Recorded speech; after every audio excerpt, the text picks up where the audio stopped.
छात्रों, आज मैं आपको कक्षा 11 फिजिक्स भाग 1 अध्याय 3 पाठ का नाम है मोशन इन स्ट्रेट लाइन, सरल रेखा में गति के बारे में बताऊंगा। इसमें कुछ टॉपिक्स हैं जिसको आपको पढ़ना है। एक विमीय, द्विविमीय तथा त्रिविमीय गति, मोशन इन 1, 2 एंड 3 डायमेंशंस। दूसरा है एक समान एवं असमान गति, uniform and non uniform motion. तीसरा है माध्य एवरेज स्पीड। चौथा है तात्क्षणिक वेग, इंस्टेंटेनियस वेलोसिटी। पांचवा है त्वरण एक्सेलरेशन।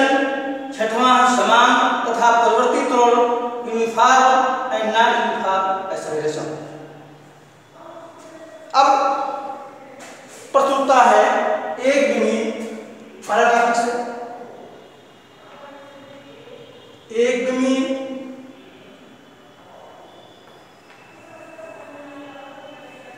द्विविमीय,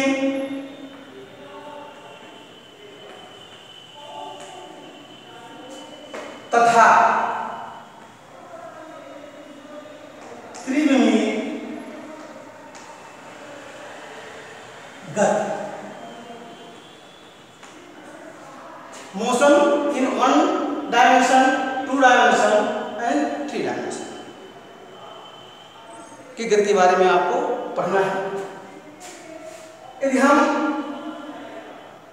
3 डायमेंशन की कोऑर्डिनेट बनाएं तो हमें इस प्रकार से प्राप्त होता है। यह x अक्ष है, ये y अक्ष है, ये z अक्ष है। इसका मूल बिंदु है, ओरिजिन पॉइंट। पहले आप एक विमीय गति के बारे में अध्ययन करेंगे। एक गतिशील वस्तु किसी एक अक्ष के अनुदिश, यानी x अक्ष के अनुदिश अथवा y अक्ष के अनुदिश अथवा z अक्ष के अनुदिश गति करता है तो इस प्रकार की गति को हम कहते हैं एक विमीय गति। जैसे हम सड़क पर सीधे चले जा रहे हैं, गाड़ी सीधे सड़क पर चली जा रही है, यह एक सीधी रेखा है चली जा रही है, वह जो है क्या है, एक विमीय गति है, यानी सरल रेखा है। ठीक, यानी किसी एकल अक्ष में x अक्ष, y अक्ष अथवा z अक्ष के अनुदिश वस्तु की गति को हम एक विमीय गति कहते हैं। दूसरा है द्विविमीय गति। यदि गतिशील वस्तु, जैसे आप प्रक्षेप है, जैसे प्रक्षेप कहते हैं, इस किसी वस्तु को ऐसे फेंका जाए, ये प्रक्षेप हो गया। मान लीजिए हमने प्रक्षेपित किया, यहाँ ये प्रक्षेपित हो गया, फिर यहाँ पर ये प्रक्षेपित होगा, फिर ऐसे यहाँ प्रक्षेपित का बना देख सकते हैं आप। अब इस मोशन पर आप विचार कीजिए, इस गति पर आप विचार कीजिए। आप देख रहे हैं इसका जो तल है ये XY तल, इसका जो तल है YZ तल plane, XY plane, YZ plane का तल, और इसका जो प्लेन है ZX। अब यहाँ आप देख रहे हैं जो गतिशील कण है वह दो तलों के अंतर्गत गति कर रहा है, XY तल, YZ तल और ZX। इस प्रकार के गति को हम कहते हैं द्विविमीय गति। द्विविमीय गति में जो है प्रक्षेप गति, प्रक्षेप गति जो होता है वो द्विविमीय गति का एक उदाहरण है, प्रोजेक्टाइल मोशन, प्रक्षेप गति। अब आता है त्रिविमीय गति। यदि गतिशील गणों के गति को हम तीनों अक्ष में, यानी x, y,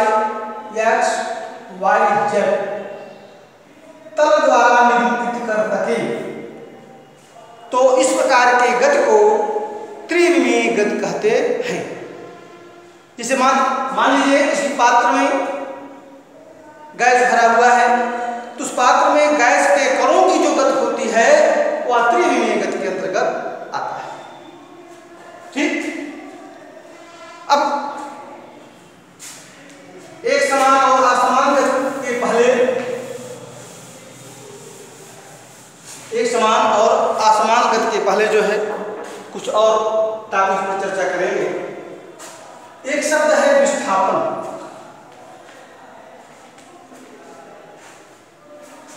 जिसकी अंग्रेजी होती है डिस्प्लेसमेंट, और दूसरा है दूरी, जिसकी अंग्रेजी होती है डिस्टेंस। ध्यान दीजिएगा, हम एक पथ पर विचार करते हैं।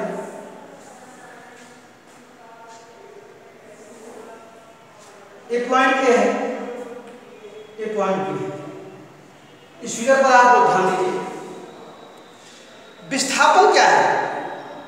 विस्थापन जो है प्रारंभिक बिंदु दैट इज इनिशियल पॉइंट और अंतिम बिंदु दैट इज लास्ट पॉइंट के बीच का जो गैप होता है उसी को हम विस्थापन कहते हैं। ध्यान दीजिएगा, प्रारंभिक बिंदु और अंतिम बिंदु के बीच का जो गैप है, जो डिफरेंस है, उसी को क्या कहते हैं? हम विस्थापन कहते हैं। यहाँ विस्थापन क्या है? विस्थापन। लेकिन पूरे पथ की जो लंबाई होती है, लेंथ ऑफ पाथ, आप देखेंगे इस पथ की ए से बी तक आने में जो गतिशील पिंड है इस पथ से जो है चलते हुए ऐसे आते हुए आकर के बिंदु बी पर पहुंच रहा है। तो इस पूरे पथ की लंबाई को हम क्या कहते हैं? दूरी। दूरी की परिभाषा क्या हो गई? पथ की टोटल लंबाई, पथ की जो कुल लंबाई होती है उसे हम दूरी कहते हैं। और विस्थापन क्या है? विस्थापन जो है अंतिम बिंदु और प्रारंभिक बिंदुओं के बीच का गैप है, जैसे आप फिगर में देख रहे हैं, ए और बी के बीच का जो गैप है इसको क्या कहते हैं? विस्थापन कहते हैं। विस्थापन और दूरी में समय के साथ यदि हम संबंध स्थापित करें अथवा विस्थापन और दूरी में एक संबंध है, ध्यान दीजिएगा, बहुत महत्वपूर्ण टॉपिक है। दूरी बटे विस्थापन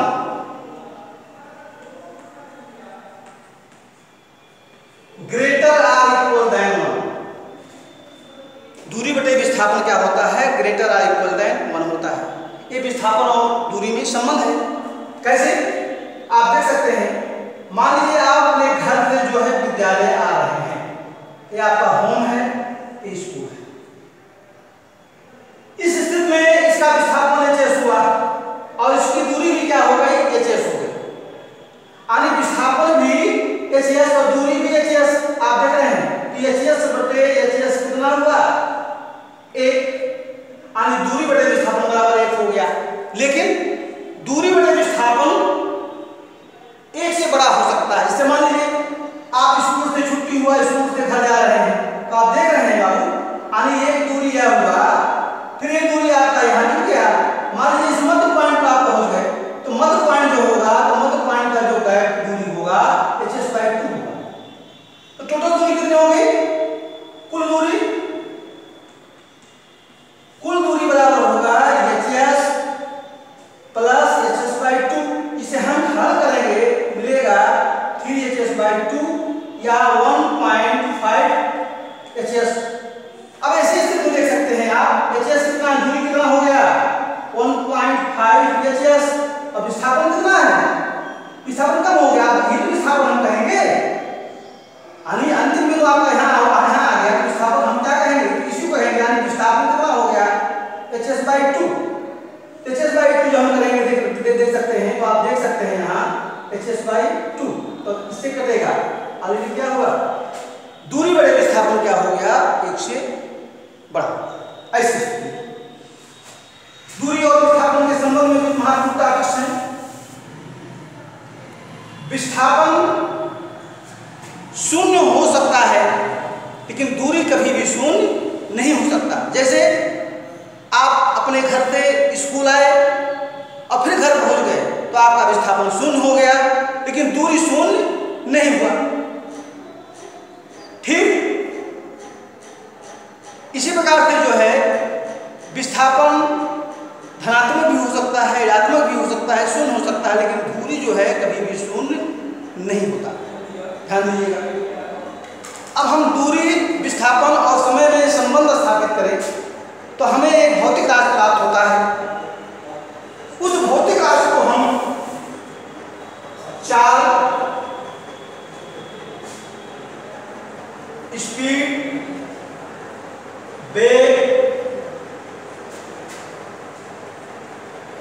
वेलोसिटी के नाम से जानते हैं।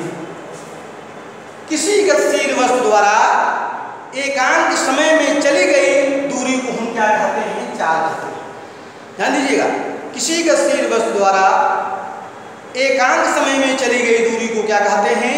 चाल कहते हैं। अर्थात चाल बराबर होता है दूरी बटे समय। चाल को स्मॉल v से प्रदर्शित करते हैं। चाल का मात्रक हो जाएगा, दूरी का मात्रक मीटर और समय का मात्रक सेकंड, मीटर पर सेकंड, और इसका विमीय सूत्र हो जाएगा L/-1। ये चाल हो गया। चाल एक अदिश राशि है। चाल क्या है? एक अदिश राशि। अब वेग पढ़ेंगे हम। एक किसी गतिशील वस्तु का एकांक समय में जो विस्थापन होता है उसे हम क्या कहते हैं? वेग। क्या कहते हैं? उसे हम वेग कहते हैं। अर्थात वेग बराबर होगा, स्पीड से कहेंगे, v से भी वेग को भी v से डिनोट करते हैं, हो जाता है विस्थापन बटे समय। अब इसका सेम चाल की तरह जो है, इसका भी मात्रक मीटर पर सेकंड और इसकी भी विमीय सूत्र कितना होता है? L/-। अब विस्थापन और दूरी की तरह ही चाल और वेग के कुछ लक्षण हैं। जिस तरह से आपने लिखा है दूरी बटे विस्थापन, दूरी बटे विस्थापन ग्रेटर आर इक्वल देन 1, तो यदि हम दूरी में समय से भाग दें, दूरी बटे हम समय करें और विस्थापन बटे समय यदि हम करें,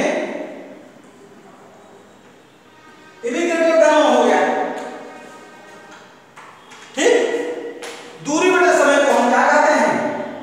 चाल, और विस्थापन बटे समय को हम क्या कहते हैं? वेग।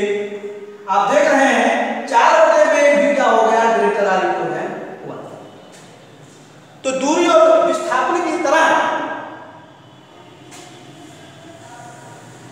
दूरी और विस्थापन की तरह वेग आपका शून्य हो सकता है, धनात्मक हो सकता है, ऋणात्मक हो सकता है, लेकिन चाल कभी भी शून्य नहीं होता। चाल कभी भी क्या होता है? शून्य नहीं होता। वेग आपका सदिश राशि है, चाल आपका अदिश राशि है।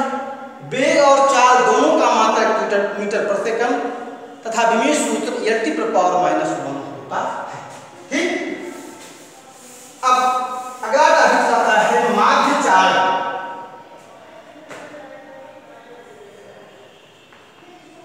माध्य चाल, एवरेज स्पीड। आप ध्यान दीजिए, आप असमान गति के अंतर्गत जो है या आप गति कर रहे हैं, साइकिल चला रहे हैं, आप कोई दूरी तय करना है, तो आप वह दूरी भिन्न भिन्न समय में, आपकी चाल भिन्न भिन्न समय में भिन्न भिन्न है। यानी वह दूरी तय करने के लिए किसी गतिशील वस्तु द्वारा चली गई कुल दूरी, किसी गतिशील वस्तु द्वारा चली गई कुल दूरी तथा कुल समय के अनुपात को हम माध्य चाल कहते हैं, जिसे v बार से प्रदर्शित करते हैं।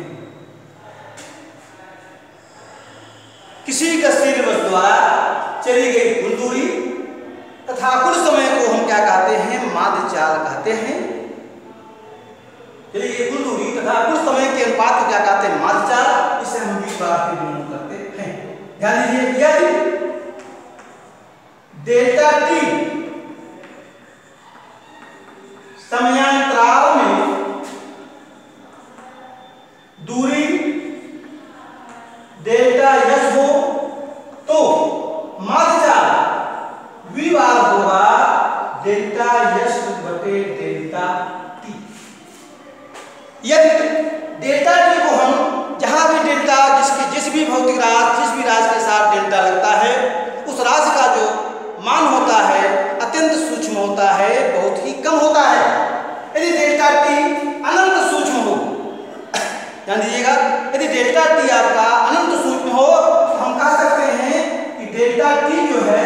शून्य की तरफ बढ़ रहा है, डेल्टा टी टेंड्स टू 0। और यदि हम इस स्थिति में जो है सीमा निकालें, यानी लिमिट एक गणितीय ऑपरेशंस है, ठीक है। यदि हम इसके अंतर्गत जो है हम यदि वेग का आकलन करें तो जो वेग होता है उस वेग को हम कहते हैं, यानी जो चाल होता है उस चाल को हम कहते हैं तात्क्षणिक चाल। तात्क्षणिक चाल बराबर हो जाता है v limit delta T tend to 0 delta s बटे डेल्टा t, जिसे हम लिखते हैं ds बटे dt। इस प्रकार तात्क्षणिक चाल की परिभाषा यह हो सकती है किसी क्षण विशेष में किसी गतिशील वस्तु के चाल को हम तात्क्षणिक चाल कहते हैं। ध्यान दीजिएगा, किसी क्षण विशेष में किसी गतिशील वस्तु के चाल को हम क्या कहते हैं? तात्क्षणिक चाल कहते हैं। ये हो गया मार्ग चाल और तात्क्षणिक चाल के बारे में।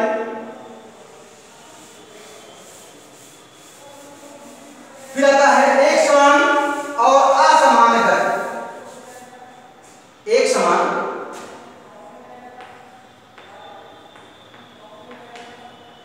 और असमान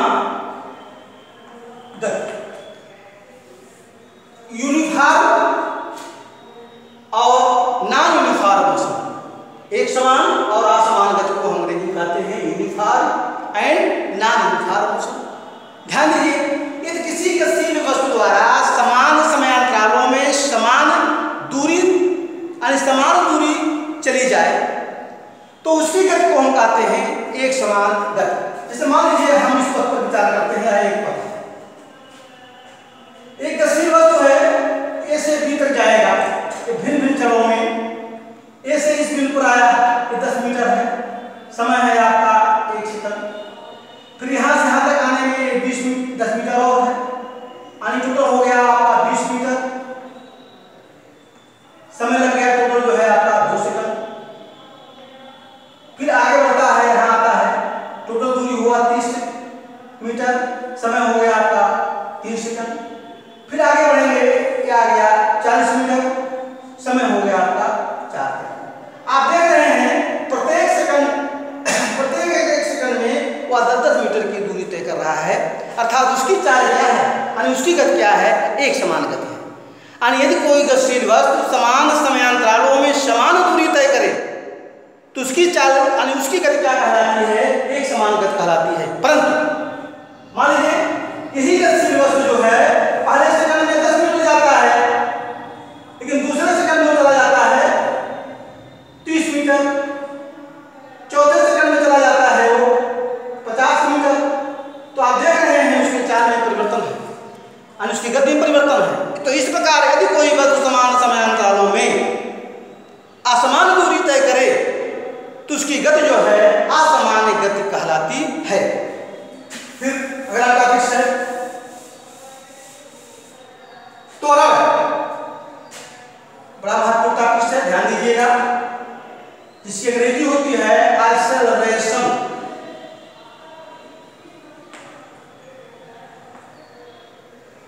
त्वरण को हम इस्तेमाल ऐसे डिनोट करते हैं।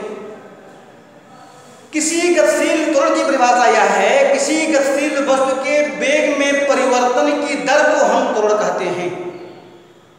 किसी गतिशील वस्तु में वेग में परिवर्तन की दर को हम क्या कहते हैं? त्वरण। और त्वरण को हम डिनोट करते हैं इस्तेमाल ऐसे, यानी त्वरण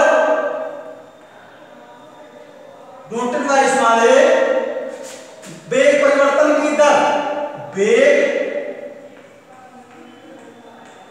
परिवर्तन की दर, यानी वेग यदि v हो तो ई बटे हम क्या ले सकते हैं? t। ठीक, मान लीजिए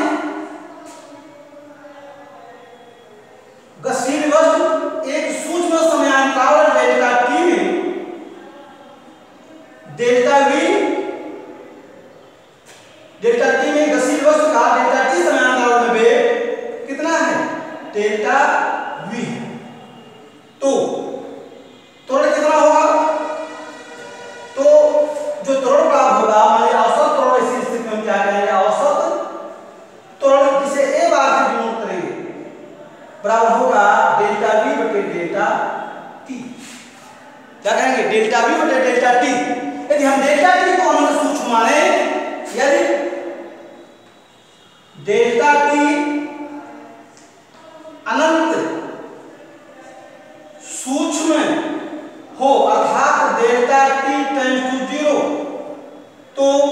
लिमिट लेने के बाद जो है जो त्वरण प्राप्त होगा उसे हम कहते हैं तात्कालिक